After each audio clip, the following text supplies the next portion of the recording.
I'm Mishael Porembski with the 180 Your Life podcast, the podcast that pairs health and wellness with the grief journey. Thank you so much for joining us. Today, we're talking with Jennifer Cook of Jennifer Cook Ministries, and we are in part 4 of our 5-part series of setting boundaries for the Christmas crazy, or insert your holiday, right? That's right. And today we're going to be talking about having a game plan for the resistance.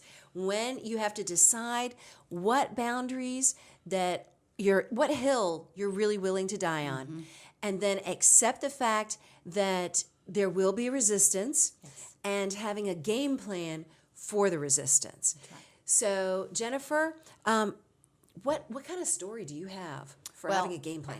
You have to have one because you'll be taken off guard if you're not. And my mother was an avid social drinker. I was raised in a social drinking family.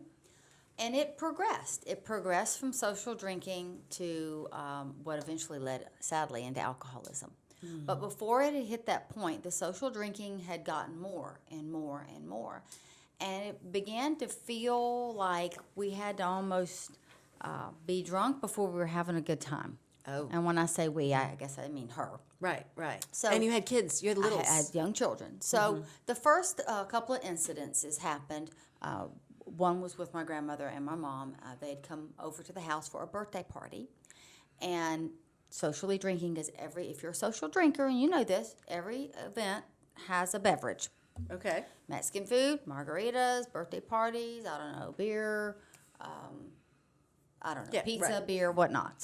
So they come over, and my grandmother actually tripped over a toy and dropped my 6-month-old daughter. She turned out to be fine. They blamed it on the toy, but it wasn't the toy. It was the drinking. And then that was in September. That very same year, that Christmas, my mom stumbled and all but knocked the tree down. So you had ornaments on the floor? Oh, yeah. Stepping on presents dented. It was awful. I'm sorry, it's not funny, but it's kind of funny. And so like the tree was down. She knocked the Christmas tree down.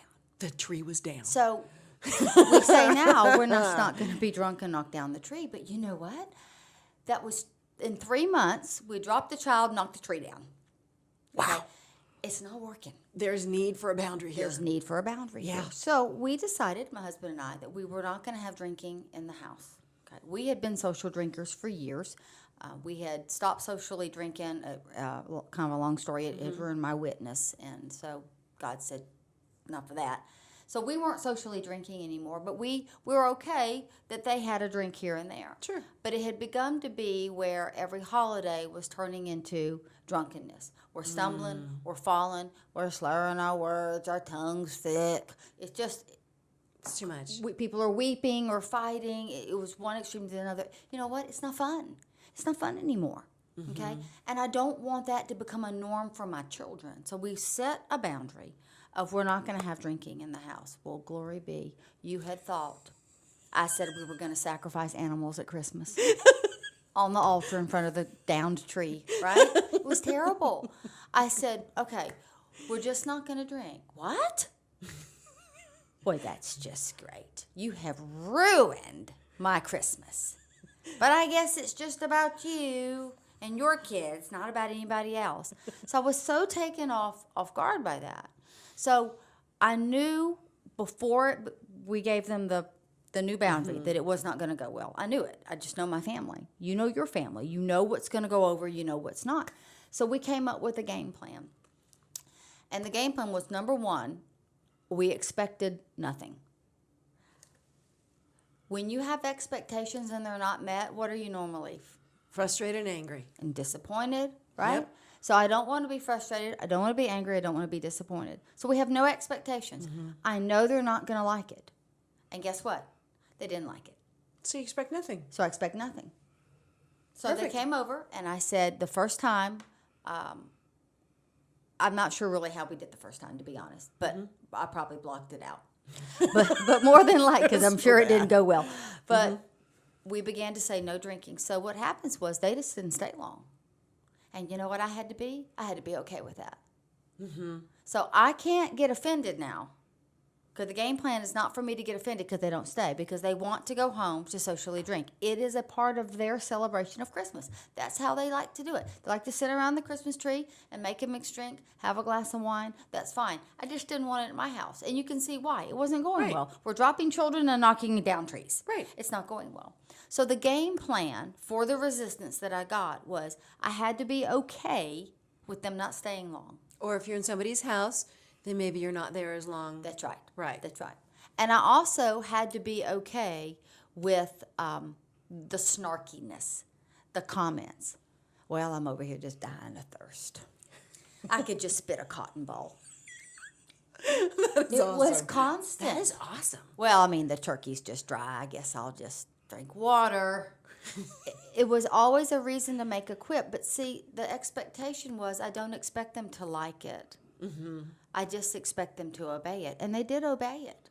They did obey it. One time she brought in the little jug of wine. And I told her, I said, Mama, we're not going to drink in here. And she took it back out to the car. And she was mad. And she stayed mad the whole time. See, here again, you can't expect them to be okay with it. You just need to expect them to obey it. So you've got to have a game plan. You've got to be strong, yet kind. Yes. Firm, yet gentle. Humble. Right. You're not to take your boundary and beat somebody up with it. Mm-hmm. It's not a weapon. It's not a tool to beat them up. It's not a tool to give conviction. It's not a tool to give condemnation. See, now we're into something totally different when we do that. The boundary is to protect what you want to protect. I want to protect my home. I want to protect my children. I want to protect my family. I'm not trying to beat you up with it, because the issue is not about changing them. It's about setting the boundary for your life. Right. And oftentimes we will set a boundary because we want to change them. Honestly, I didn't want my mom to die of alcoholism. I would have loved for her to stop drinking. You know what she chose? She chose to continue to drink. And she died of alcoholism. And she died of alcoholism. Oh, sorry. But you know what? I had to set the boundary in my house. If I had let her continue, she'd have stayed drunk every holiday in my house. And you know what the memory my kids would have had? Would be of a drunk grandmother. So they don't have that memory. They don't have that memory of her. Yeah. So it wasn't easy. I had to be firm, yet gentle. Sweet, but Firm. exact. Right, exactly. Good. Okay? Exact with it. And again, if it was something that happened once a year, we could have dealt with it. But I do every holiday, every birthday, every occasion. So you have to say your stand. And oftentimes part of the game plan is you saying your stand over and over again. But in a gentle way.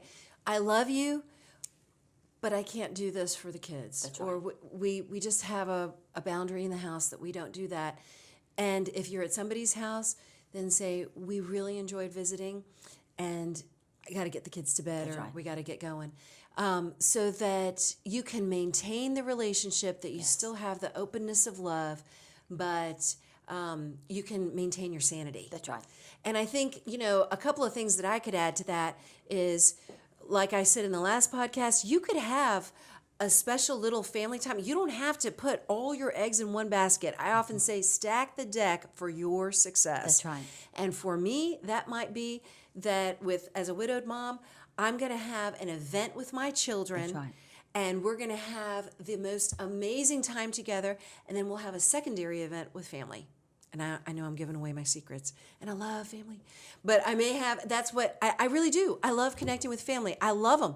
But so that I can have the holiday that really feeds my soul, right. and I know for sure that it's going to happen, I'll go and have a private time with my kids, and then I'm going to go into a family event, and guess what? I got no expectations right. because that's my so needs have been met. We've had our moment, and now right. whatever happens is a bonus, or whatever doesn't happen, that's fine too. And I think having some strategies going in, right. like if you know it's going to be a challenging time, I give crafts as a rule pretty much to like extended family. I give crafts as a gift because I know that that's going to engage the children, engage the family. Yes. We're going to have some good conversation. Mm-hmm. There's something to do. And if there's an uncomfortable moment, you can ease in with one another. That's right. Get comfortable with one another. If you've had a tension moment, you don't need to deal with it the moment they get in the house. You can lay the foundation of love, And then if needing to connect or deal with a tense moment comes up, then you've filled their love tank. You've loved on their kids. And then you can have that connecting moment, which is really healthy. That's right. You can say, oh my gosh, did I did this? I'm so sorry. Or that person, they might apologize too. Either way, own your stuff and don't expect anything else. That's right. Own your stuff. And then another thing is, well, I got bearded dragons, frankly. And in my family, hysterical. we're a little quirky.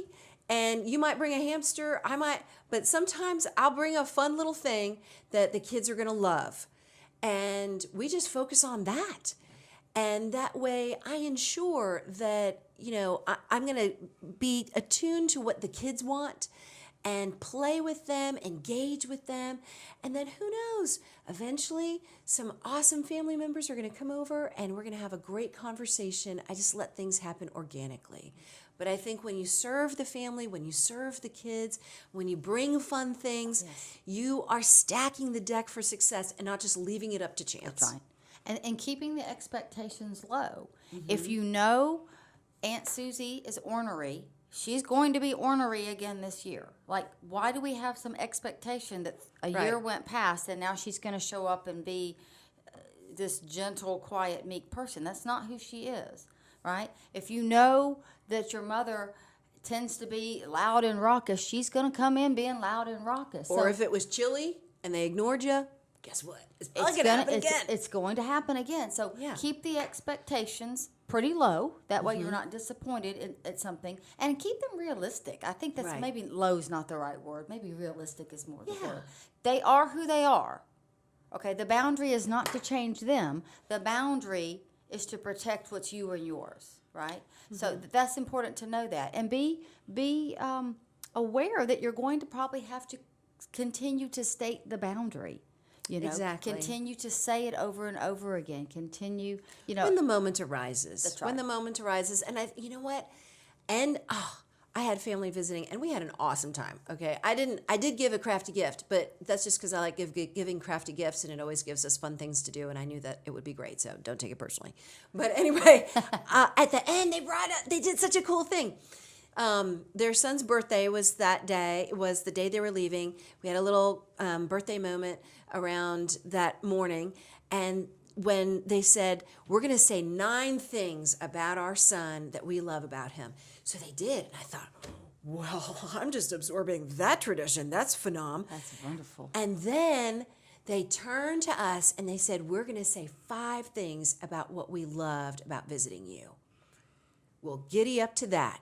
It was beautiful. And then I turned back and I said, well, we're going to say 5 things that we loved about visiting with you.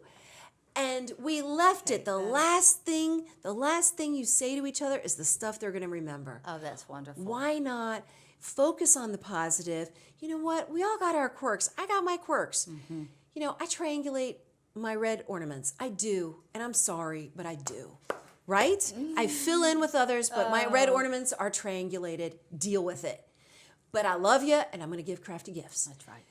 So we all got our things. That's right. But try when you leave on a positive note. Right. There's always something that you can find really positive about the person to focus on, and I think that makes reinforcing the boundaries a lot easier. I think that needs to be a part of your boundaries. Love has to be a part of the boundaries. You're not supposed to be beating people up with your boundaries. Love them through that. Right. Make them they're a guest in your home. You are to make them feel welcome. You're not here to make them feel like an outcast. So that's right. So you're not setting up boundaries to change the world here. You're just trying to have a few things go a little bit differently in your home. And love needs to always be a part of all of it. Absolutely. So in our last part of this 5-part series on healthy boundaries for the crazy Christmas holidays, so part 5 is boundaries regarding boundaries. So I'm interested to hear what that's all about. We will be doing that on our next podcast. Thank you so much for joining us. Be sure to check us out on our, if you're interested in grief empowerment curriculum at 180yourlife.com, our Widows Empowerment Center, 180yourgrief.org, and wonderful JenniferCookMinistries.org. She's awesome. Thanks for joining us, and we'll share with you again next time. God bless. Bye-bye.